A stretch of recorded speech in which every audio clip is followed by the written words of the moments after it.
like the eagle watching the direction of the wind, and then it peaks, spreads its wings. That's what we call soaring. It does not fly, the eagle soars. When it has to do with the worship of the king, all of us bow. Even Nebuchadnezzar was smarter. He knew. He said, when you hear the sound of the trumpet, I don't care who you are, bow to that image. The highest royalty, I cast my crown before the highest royalty.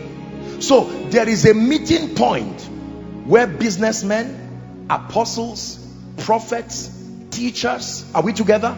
Professors, presidents, governments, heads of corporations, billionaires in all kinds of currency. There is a central point of convergence, that is before the king. When we come before the king, you don't come as a professor. That's why you take your golden crown. Your crown defines your jurisdiction of dominion. You take it because it does not matter again. When you are before the king, you cannot be a king. Are we together? So you are a king in the judiciary. You are a king in business. You are a king even in the practice of priesthood. But when we stand before him, I don't want to know who you are again. There is only one that commands our attention. So we cast our crowns before. Hold on. Your first assignment is to have a crown.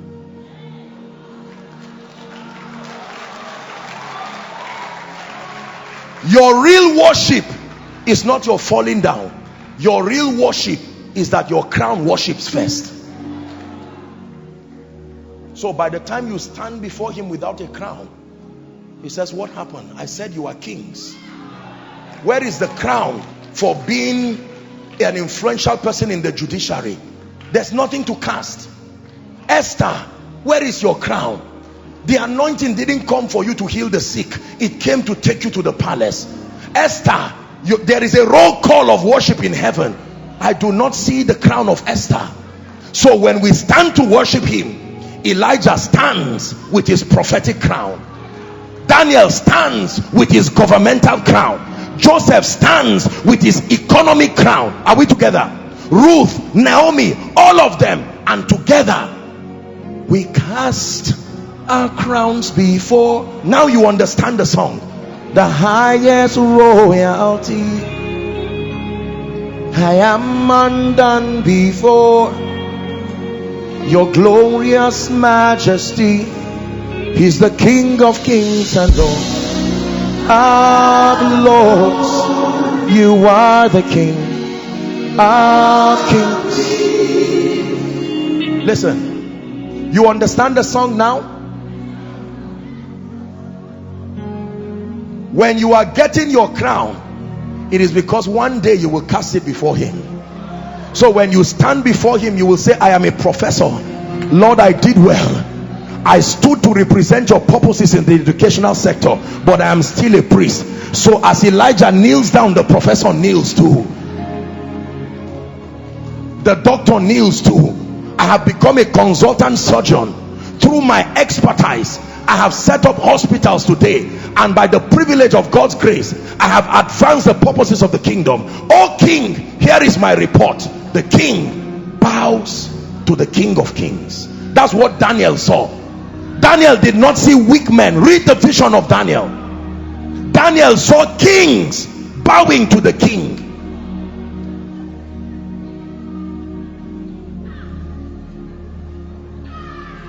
I look forward to the time in Africa when presidents will take their crown on behalf of their nations and kneel down and say, this is to you, the King of the ages. Not from a standpoint of fanatism. Let me tell you this, your worship is not complete if your crown is not on the ground.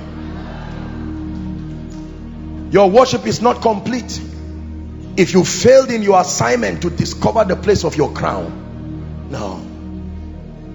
If you are a man of God, Your assignment is to wait upon God in fasting, prayer, consecration, to build the kind of power. Now God will grant you access to the minds of people, and you guide and mentor them. When I worship the Lord, I cast my crown, ministerial crown. That is my jurisdiction.